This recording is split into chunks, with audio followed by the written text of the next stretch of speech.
Go towards the mic, someone. Go towards the mic.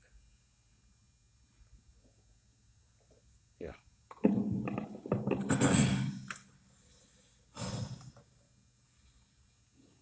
نحن نصلي على رسول الكريم أما بعد فأعوذ بالله من الشيطان الرجيم بسم الله الرحمن الرحيم قال الله تعالى في كتاب الكريم واعتصموا بحبل الله جميعا ولا تفرقوا واذكروا نعمة الله عليكم إذ كنتم أعداء فألف بين قلوبكم فأصبحتم بنعمته إخوانا وكنتم على شفا حفرة من النار فأنقذكم منها كذلك يبين الله لكم آياته لعلكم تهتدون.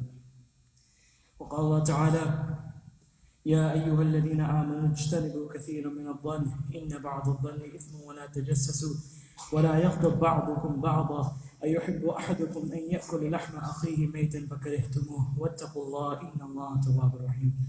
وقال الله تعالى فبما رحمة من الله لنت لهم ولو كنت فظا غليظ القلب لانفضوا من حولك فاعف عنهم واستغفر لهم وشاورهم في الأمر فإذا عزمت فتوكل على الله إن الله يحب المتوكلين. وقال الله تعالى وعباد الرحمن الذين يمشون على الأرض هونا وإذا خاطبهم الجاهلون قالوا سلاما. Alhamdulillah, all praise due to Allah subhanahu wa ta'ala who has allowed us and accepted us to come to the Masjid on this auspicious day of Friday. Allah subhanahu wa ta'ala has blessed us with many, many bounties. And the greatest bounty that Allah has given us is this kalima la ilaha illallah Muhammadur Rasulullah. One of the most beautiful things about this kalima is the fact that it unites so many people all around the globe. There's about 7 billion people on earth, and 1 billion people of these 1 billion people are Muslim. And alhamdulillah, we can say that we're all one big family. This is what Islam is supposed to bring. On a basic level, alhamdulillah, we can walk into any masjid and we say assalamu alaikum, people will respond with a smiling face. They will ask, how are you doing, even though they don't know you. They will ask these things because on a basic level, we're all Muslim. And this is the brotherhood of Islam. See, before Islam, Allah subhanahu wa ta'ala, the people that He chose to send Islam to were the worst of people. They were the worst of people. And we talked about this before, how the people, the Sahabas before Islam, the condition of the people before Islam of 7th century Arabia were terrible. They were terrible people. They used to fight for generations over the smallest things. They used to bury their daughters alive. They used to do very, very barbaric things. One time one camel, it passed the other camel. They were walking somewhere and the caravan of one tribe passed the caravan of the other tribe. And they fought for 7 generations. Oh, just because of this, they fought for 7 generations. The Aus and Khazraj tribe were very, very renowned tribes now, after Islam. But before, they had a civil war for 100 years. Over nothing, over very, very small, petty issues. So this was the type of people that Islam was sent to. The type of people that Islam was sent to. Very, very barbaric people. In fact, nobody wanted to rule them. They were very easy to conquer. At that time, it was very small 7th century Arabia people, very, very few in number.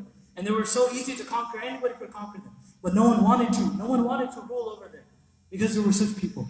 My dear brothers, this is before Islam.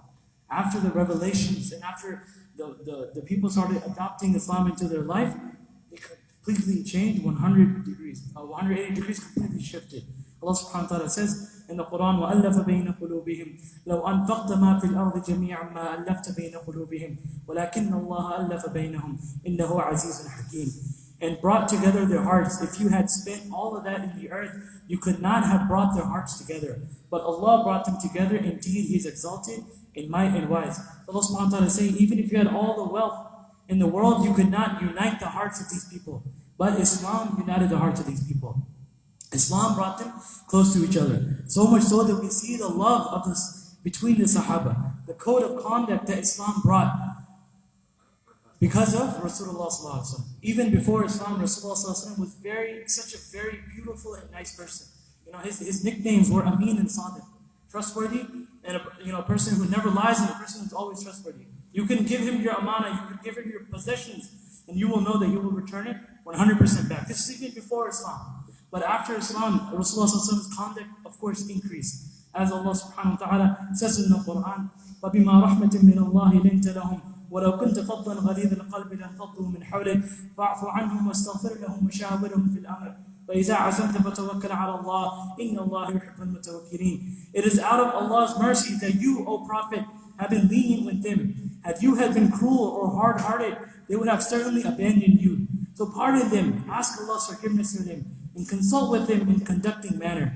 Once you make a decision, put your trust in Allah. Surely Allah loves those who trust in Him. So Allah subhanahu wa ta'ala is telling the Prophet ﷺ that because you're so lenient and soft-hearted, that's why people are around you. That's why you have companions. In a hadith, Rasulullah ﷺ says, إِنَّمَا بُعِثُ لِأُتَمَّمِ مُقَرَّبُ الْأَخْلَاقِ. That I have been sent only, Allah has sent me only to perfect the best of all manners. The only reason Allah has sent me is to perfect the best of all manners. So this is why Rasulullah was sent to us. And we know so many stories of Rasulullah, how he treated the people around him. We all know the famous story. One Sahabi comes and he urinates. He stands in the masjid and he urinates in the masjid. People, Sahabas are sitting there, they're ready to draw their swords and cut this person's throat. But what did Rasulullah say? He said, let him finish. Let him finish what he's doing. Do not disturb him, let him finish. And when he finished, then he calmly sat him down and he talked to him. And this person accepted Islam. So this is how the akhlaq of Rasulullah was. When Rasulullah, not only would he practice this, but he would preach this as well. He would tell all the Sahaba as well that you must have the best akhlaq, the best conduct. When we all know the famous story when Mu'adh ibn Jabal, he's being dispatched to Yemen. He's going to Yemen for good. And he's talking to Mu'adh ibn Jabal. The Prophet ﷺ is talking to Mu'adh ibn Jabal. And he's giving him many, many advices. One of the advice he told him, whenever you meet with people, meet them with the best character. Meet them with the best character. Ahsan al-akhlaq. The best character. If you do not do so, people will not come to you. And then also Allah subhanahu wa ta'ala, He says in the Quran, وَعِبَادُ الرَّحْمَنِ الَّذِينَ يَمْشُونَ عَلَى الْأَرْضِ هَوْنًا وَإِذَا خَاطَبَهُمُ الْجَاهِلُونَ قَالُوا سَلَامًا. The true servants of the most compassionate are those who walk on the earth humbly. Those who walk on the earth humbly. When the foolish address them, address them improperly, they only respond with قَالُوا سَلَامًا, with peace.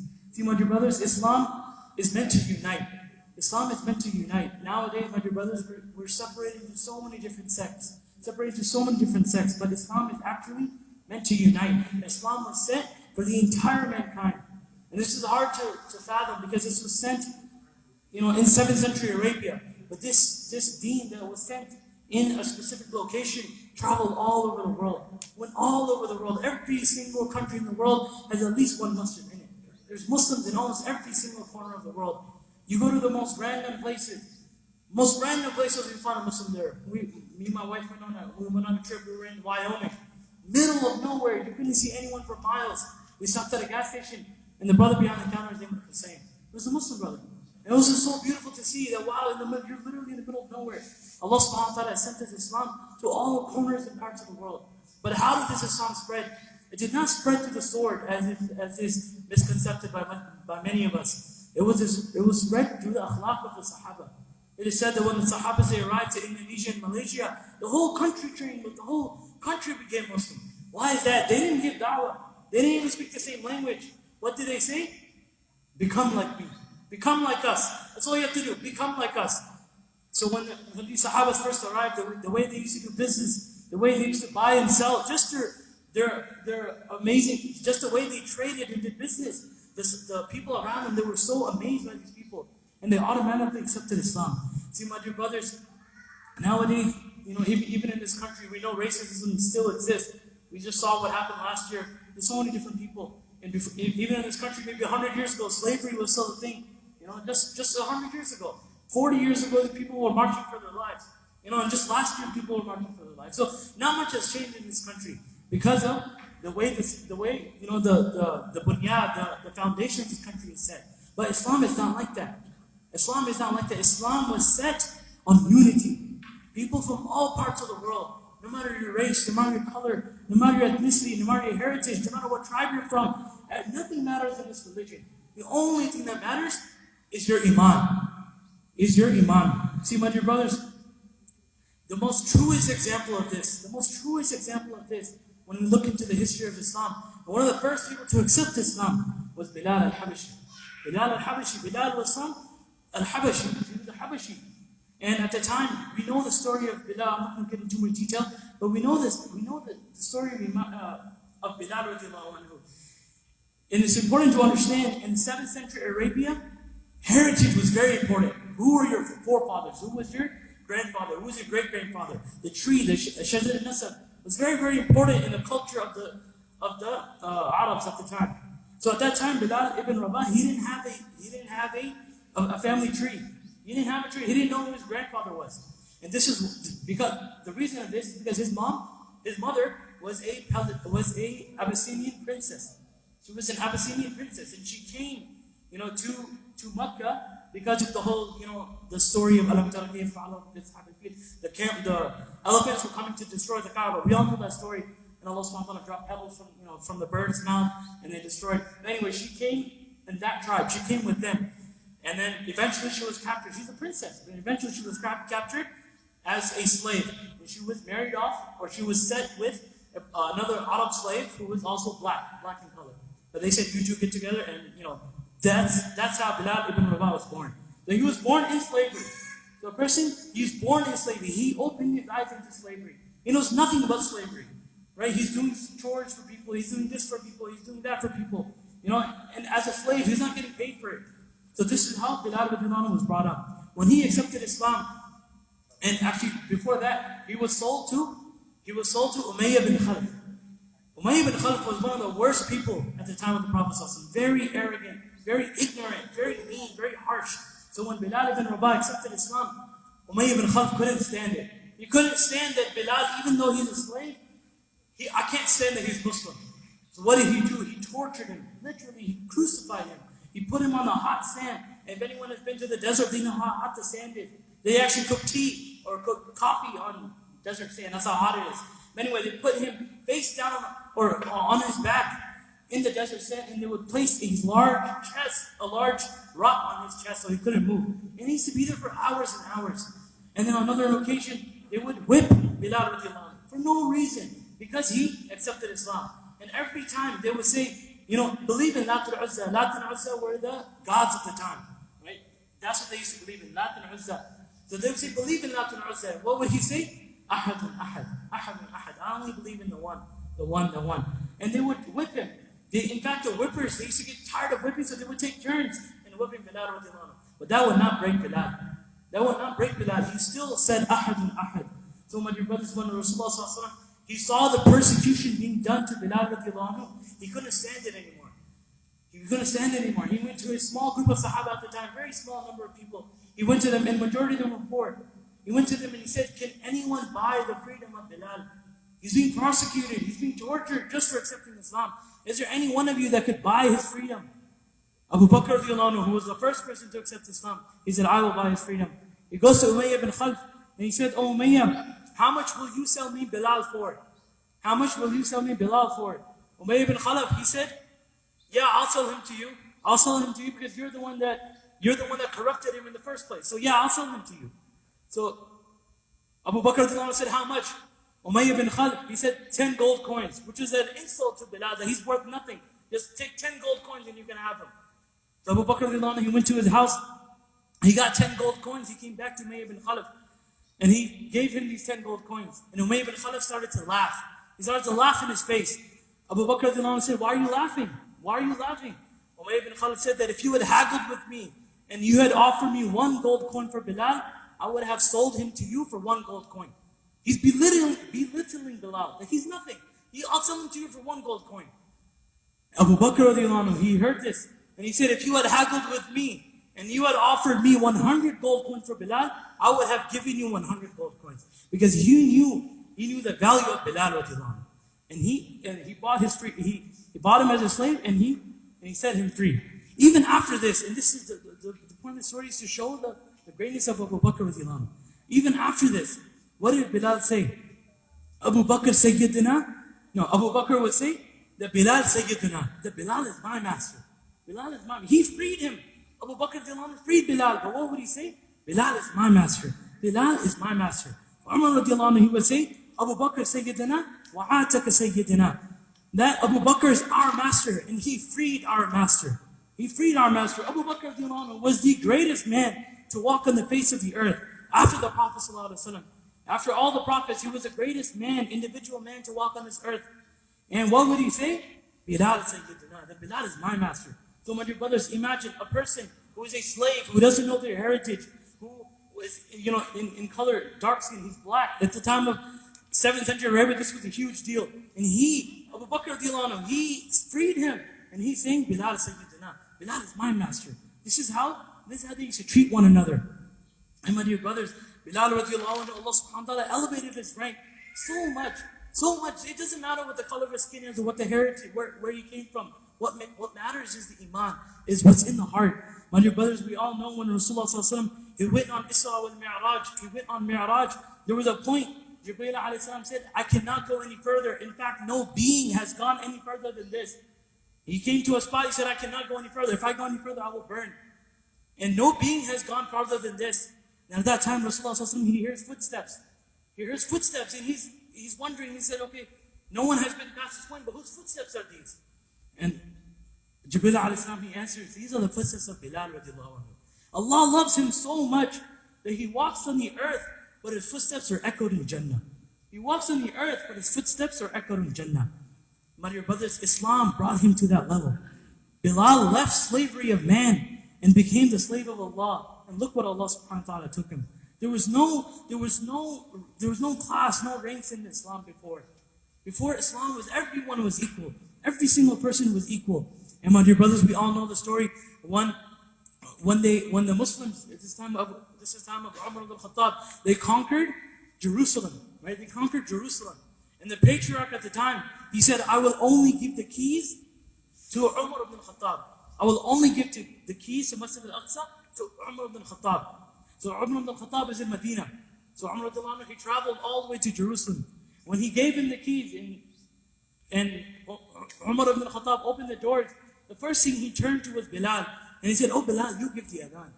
And this is such a great virtue for Bilal radiallahu anhu, because he gave the adhan in Masjid Nabawi in Medina. He gave the adhan in Masjid al-Haram in Mecca. And then he gave the adhan in Masjid al-Aqsa in Jerusalem. Imagine such a person who had no name. He was a black slave just years before, maybe 10, 15 years before. And now Allah subhanahu wa ta'ala elevated his rank. This shows, my dear brothers, that there's no racism in Islam. No matter the color of your skin, no matter where you're from, it doesn't matter. The only thing that matters is the condition of the heart. It's the condition of the heart. If you're pure and you submit yourself to Allah subhanahu wa ta'ala, Allah will give you great glory. And my dear brothers, similarly, the other Sahabas, they would do so much for their fellow Muslim brothers or Muslim sisters. They would do so much. And one beautiful story of Bilal, of Abu Bakr radiallahu anhu. Wallahi, it's such a beautiful story. The reason it's so, I'll explain why it's so beautiful. So, this is right after the death of the Prophet sallallahu alaihi wasallam. Imagine yourself in this situation. This is right after the death of the Prophet sallallahu alaihi wasallam. The whole Muslim ummah is in havoc. They're so, they don't know what to do. The Prophet sallallahu alaihi wasallam just died. Many people even left Islam. They thought, oh, the Prophet's gone, so Islam is gone. Na'udhu billah. That's what people were thinking. This is what Abu Bakr radiallahu anhu had to deal with at this time. So he's a Khalifa at the time. He's the single man in charge of the entire Ummah at the time. He is the first Khalifa. So every day he would also be the Imam. So every day he would lead Fajr Salah. And when he would exit, he wouldn't walk towards his home. He would walk deep into the desert. And he did this every single day. So Umar ibn Khattab, he was curious. He said, where does he go every day? Why does he leave the masjid and instead of going towards his house, he goes into the desert? And not just right outside, he used to walk deep, far into the desert. So one day Umar said, if I ask him, he's never going to tell me. So I'm going to follow him. So he followed, from a distance, he followed Abu Bakr radiallahu anhu. He said, what is this man up to? So he kept following him, get very, very far into the desert. And remember, this is after Fajr, right? So they walk. So he's following Abu Bakr radiallahu anhu. And they get to a very small shack, a very small house, very broken down, very messed up house. And Abu Bakr radiallahu anhu enters the house. Umar, he sees Bilal enter, he sees Abu Bakr enter, so he hides behind the wall. And Umar radiallahu anhu, he said that I waited there for a long time. The sun was up, it was almost the time of duha. So from Fajr all the way till duha time. And then Abu Bakr radiallahu anhu, he exits the house and he walks back towards Medina. Umar ibn Khattab, he's still curious, what is he doing inside his house? So he entered the house. He knocked on the door. And this old lady, very frail, very fragile, very old, and she was also blind. And Umar said, who was this man that just came? She said, I don't know his name. But every single day he comes. Every single day he comes. He cleans our home. He washes our clothes. He grinds our wheat. He bakes our bread. And he cooks our breakfast. And then he leaves. Umar, he's shocked. He said, every day? He said, he comes in here and does this every day? She said, every single day he comes. Umar said, what is his name? Do you know his name? Do you know who he is? The lady said, no, I don't know who he is. Every time I would ask him his name, he said, I'm just a slave of Allah. This is the most powerful man in all of Arabia. This is the most important man at that time in the entire Muslim Ummah. And after morning salah, when he has so many things to do, but he goes outside of the outskirts of Medina and cleans a lady's home, cooks her food, cooks her breakfast, takes care of her, and doesn't even tell his name. This was Abu Bakr. And my dear brothers, the amazing part is, we wouldn't know of the story if Umar didn't follow him. Right? If Umar didn't follow Abu Bakr, we would not even know this story. This is how beautiful Abu Bakr was. This is how caring he was. He had to govern a city. He had to take care of the chaos that had happened in Medina right after the Prophet's death. He had to take care of that chaos. But during this time, he would allocate 5 to 6 hours to take care of this old lady. And it said that after the demise of Abu Bakr radiallahu anhu, Umar ibn Khattab, he tried to continue this trend. So after he cleaned and cooked and everything, the old lady, again, she's blind, so she doesn't know who's doing what. So when he's about to leave, she said, did your friend die? She's talking to Umar. And she's saying, did your friend die? She's talking about Abu Bakr. She doesn't know his name. He said, did your friend die? He said, yes, but how did you know that? And she said, because the dates you gave me, they had seeds in it. Before, when he used to give me dates, the other person, he would take out the seeds. He would take out the seeds and give me the dates. So this was, my dear brothers, this is the leader of the ummah, the governor of the ummah, the imam, the most important man of Islam at the time. He goes down and does this for women. This is what the code of conduct of Islam was. This is what Islam was meant to be. This is how beautiful Islam is meant to be. Unfortunately, my dear brothers, today, it's a mess nowadays because we don't care, we don't love, we don't show that respect anymore. And my dear brothers, there's another story. It's a very beautiful story as well. This is the time of Umar ibn Khattab. He is in his courthouse. And through the door, 2 brothers, they walk in and they're holding this little boy. A little boy they're holding, and they bring him to Umar ibn Khattab. Umar ibn Khattab, he says, what is going on? What happened? He said, the brothers, they said, this little boy, he killed our father. Umar is shocked. He said, how could this little boy kill your father? They said, what happened? He asked the boy, is this true? The boy said, yes, it is true. But it was on accident. It wasn't an accident.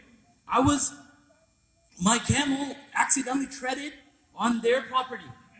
And their father, he took a rock and he threw it at the camel. And it hit the camel in the head and the eye. And my camel was suffering. It was in pain. So me, out of anger, I took this rock and I threw it back at the father. And I unintentionally hit him in the head and he died. So Umar, he asked the 2 brothers, do you want the sauce? Do you want retribution? Or will you forgive this boy? And they said, no, we want retribution. We want the sauce. So Umar said, he told the boy, he said, okay, they want the sauce. The sauce is a life for a life. If you kill someone, you have to put your life on the line. So he told the boy that, it's life for a life. So the boy said, he said, do you have any last requests? The boy said, yes, I have a little brother that I need to take care of. My father and mother had passed away. I have money and stuff that I need to give him and make sure he's settled before I leave and before I pass away. So Umar ibn Khattab, he asked the boy, he said, he's probably making this up. He's a little boy, so he's probably making this up. But he said, okay, if you go, you have to have a guarantor. A guarantor is a person who will guarantee that you will come back. And if you don't come back, the guarantor will have to give his life. This is what it means to be a guarantor. So he asked the boy, he said, find me a guarantor and then you can go. So the boy, he doesn't have a family, he doesn't have friends. So he looks in the courthouse, it's a packed courthouse. He looks around and he said, will someone help me today? Will anyone help me today? I need help. Will somebody help me? And everybody's looking down, everyone's looking up. Nobody wants to answer to this boy. No one wants to give their life for the mistake of a boy. Then a hand raises from the back of the courthouse. And whose hand is it? Abu Dhar al-Ghafari radiallahu anhu. Such a great sahabi, illustrious sahabi of the Rasulullah sallallahu alaihi wasallam. Gave da'wah and deen to so many people around the world. Anyway, so he raises his hand and he said, I'll be the guarantor for this boy. So Umar said, okay, you have 3 days. He told the boy, he said, you have 3 days. Come back in 3 days. Take care of your things and come back in 3 days. First day passes, the boy is nowhere to be seen. Second day passes, the boy is nowhere to be seen. On the third day at Asr time, the brothers, they came to Abu Dhar al-Ghafari and they said, it is time. The boy has not showed up. It is your life that is going to be on the line. Abu Dhar al-Ghafari said, I will come with you, but the day does not end till Maghrib. The day does not end till Maghrib. So they're walking towards the courthouse and everybody is shocked and amazed that will Abu Dhar al-Ghafari seriously die for somebody? A little boy's mistake? So they take him to the courthouse. And literally seconds before the Adhan of Maghrib, the boy barges in. The boy barges in. You know, and everybody's shocked. He said, wow, this kid actually came back. Umar radiallahu anhu, he asked the kid, oh kid, why did you come back? I didn't send a spy after you. I didn't send anyone behind you. You could have just not showed up. Why did you come back? What made you come back? The boy, he said, I did not want anyone to say that a Muslim gave his word and did not fulfill it. That's why he came back. So Umar radiallahu anhu, he asked Abu Dhar al-Ghafari, oh Abu Dhar al-Ghafari, why did you raise your hand? You don't even know this kid. Why did you raise your hand? Why did you want to help this person out? Abu Dhar al-Ghafari said, I did not want anyone to say that a Muslim needed help and no one was there to help him. That's why I raised my hand. The brothers, when they saw this, they said, when they have people like this, I do not want anyone to say that a Muslim was asking for forgiveness and there's no one there to forgive him. My dear brothers, this was a code of conduct of Islam. This was Islam back in the day. This was how people were back in the day. They were so nice to one another. They literally gave their lives for one another. This was a code of conduct. This is how everyone was supposed to act. And this is why, my dear brothers, this is why from this 7th century Arabia, Arabs who didn't know how to read and write, Islam spread all over the world. At the time of Umar radiallahu anhu, he was standing on 3 continents. He was the Amir, the Khalifa of 3 continents. From the Himalaya mountains all the way to the south of France was under the rule of the Muslim Empire. Because of their conduct. Because their conduct and akhlaq was so great. And my dear brothers, Allah subhanahu wa ta'ala says in the Quran, إِنَّمَا الْمُؤْمِنُونَ إِخْوَةٌ فَأَصْلِحُوا بَيْنَ أَخَوَيْكُمْ وَاتَّقُوا اللَّهَ لَعَلَّكُمْ تُرْحَمُونَ. The believers are nothing but brothers. So make settlement between your brothers and fear Allah that you may receive mercy. The word إِنَّمَا means they are nothing. They are nothing. The word akh comes from waha, which means intending good for somebody. So Allah subhanahu wa ta'ala calls us brothers. إِنَّمَا الْمُؤْمِنُونَ إِخْوَةٌ. All Muslims, we're all brothers. Right? We're all brothers. And do not be divided, my dear brothers. Do not be divided. Allah subhanahu wa ta'ala says in the Quran, يَا أَيُّهَا الَّذِينَ آمَنُوا لَا يَسْخَرْ قَوْمٌ مِّنْ قَوْمٍ عَسَىٰ أَن يَكُونُوا خَيْرًا مِّنْهُمْ وَلَا نِسَاءٌ مِّن نِسَاءٍ عَسَىٰ أَن يَكُنَّ خَيْرًا مِّنْهُمْ وَلَا تَلْمِزُوا أَنفُسَكُمْ وَلَا تَنَابَزُوا بِالْأَلْقَابِ بِئْسَ الِاسْمُ الْفُسُوقُ بَعْدَ الْإِيمَانِ وَمَن لَّمْ يَتُبْ فَأُولَٰئِكَ هُمُ الظَّالِمُونَ. So we do not want to be divided. What's the number one way to get divided? Is that we call each other names. We backbite. When a person leaves a room, we say, you know what he did? You know what he used to do? This is backbiting. And Allah subhanahu wa ta'ala forbids that in the Quran. He forbids that because this is what creates, bad ill feeling towards people. When you tell a person this, they say, what else is there to talk about? If you take out backbiting, what else is there to talk about? This is the condition that we're in. And this is why, my dear brothers, Islam is being, like this. Allah subhanahu wa ta'ala, He describes the people who backbite. He says, يَا أَيُّهَا الَّذِينَ آمَنُوا اجْتَنِبُوا كَثِيرًا مِّنَ الظَّنِّ إِنَّ بَعْضَ الظَّنِّ إِثْمٌ وَلَا تَجَسَّسُوا وَلَا يَغْتَبْ بَعْضُكُمْ بَعْضًا أَيُحِبُّ أَحَدُكُمْ أَن يَأْكُلَ لَحْمَ أَخِيهِ مَيْتًا فَكَرِهْتُمُوهُ وَاتَّقُوا اللَّهَ إِنَّ اللَّهَ تَوَّابٌ رَحِيمٌ. That do not backbite, because backbiting is like eating the flesh of your dead brother. Eating the flesh of your dead brother. My dear brothers, put this into perspective. If a person, he comes into the building and he leaves and you tell your friend, hey, you know what this person did? Hey, you know what this guy did? It is equivalent to going to New Hope Road, New Hope Cemetery, digging up a grave, cutting the flesh of your brother and eating it. How disgusting is that? My dear brothers, all of us, myself included, we're all guilty of backbiting. And backbiting is such a deed, is such an action that is not forgiven by Allah. Allah does not forgive this. The person has to forgive you. So you have to go to the person that you backbited and ask for forgiveness. And He forgives you, then it's okay. If not, then Allah subhanahu wa ta'ala will take it for you on the day of judgment. And my dear brothers, we don't have much time. Unfortunately, the reason Islam is what it is now is because we have divided each other into so many different sects. We have literally divided. We find reasons to get divided amongst ourselves. My dear brothers, alhamdulillah, I thank Allah that there's over 90 masajid in Atlanta. 90 masajid in Atlanta, which is a very, very good thing. There's a masjid in every corner of the city. Alhamdulillah, it's very good. But unfortunately, some of these masajid started because of a fight. Because of a fight that, oh, I don't like the way you do this, I don't like the way you do this, I'm going to make my own masjid. I'm going to make my own masjid. And this is the situation all over the world. My dear brothers, it's okay to have differences. It's okay to disagree with people. The Sahaba used to disagree with people. We all know the story of Ali. Ali radiallahu and Muawiyah radiallahu, they got into a war because of disagreement. But my dear brothers, they were still united. They still loved each other. Abu Hurairah radiallahu said, I eat dinner with Muawiyah, but I pray behind Ali radiallahu. They're in war. They're literally in a battle. But Abu Hurairah radiallahu said, I eat dinner with Muawiyah and I pray behind Ali radiallahu. So even though they had their differences was on a religious basis. It wasn't on a moral basis. And my dear brothers, this is why Islam has got to where it's got now. Even till this day, we keep dividing. Just last year, there was already 100,000 sects in Islam, already divided so much. This mask and this coronavirus